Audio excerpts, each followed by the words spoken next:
Outside of the new kid, are there other new characters you guys are introducing, and is there any type of crossover plan in the future where characters maybe come from the game over to the television universe? So I can't speak for the television universe. They will always be their own creators and, and masters of the show. But we brought in the Coon and Friends universe to this game. So there were a few episodes about that. Primarily, Eric Cartman and Kenny are the Coon and Mysterion, respectively. And then there's a few other characters like Stan is Toolshed and Kite. Human Kite is Kyle.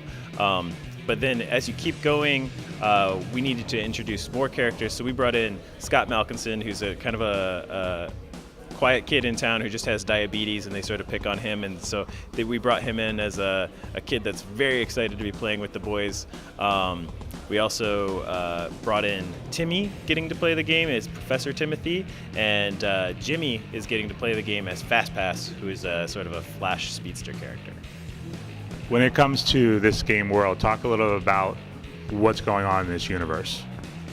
So in the universe of the Fractured But Whole, it's just a few days after the Stick of Truth finished, and the boys start playing a new game. So even though you were King Douchebag at the end of the Stick of Truth, now they don't care. You don't have a superhero character sheet. You're basically starting at level 1 as far as they're concerned, which is perfect for a video game. From there, town is starting to get a little bit crazy.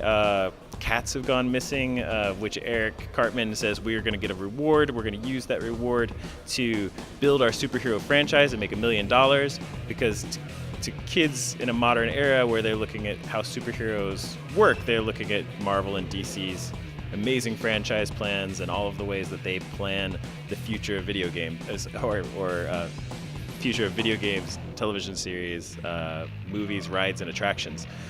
So they're looking at superheroes through that lens. And in a typical South Park way, one missing cat turns into a exploration through a strip club, which leads to uncovering lots of secrets in town. So I don't want to spoil it more than that. So you're getting a little meta with a video game, exploring potential future video games based on the characters in the video game. I think that my favorite moments in the game are when the boys are very serious and adopt superhero voices, but then they just turn to each other and like, that's going to be huge for our franchise. And it makes me crack up every time. What's it been like exploring the humor of South Park this time around?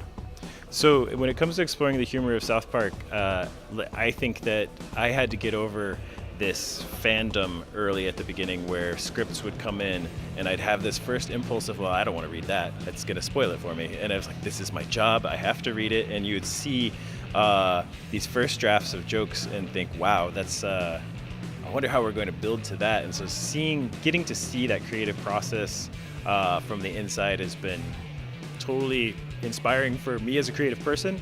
But to be able to learn what it takes to refine a joke, and in a lot of ways cut down on the fluff of a thing, because to make sure you get to the crystal essence of that laugh has been just super educational and inspiring.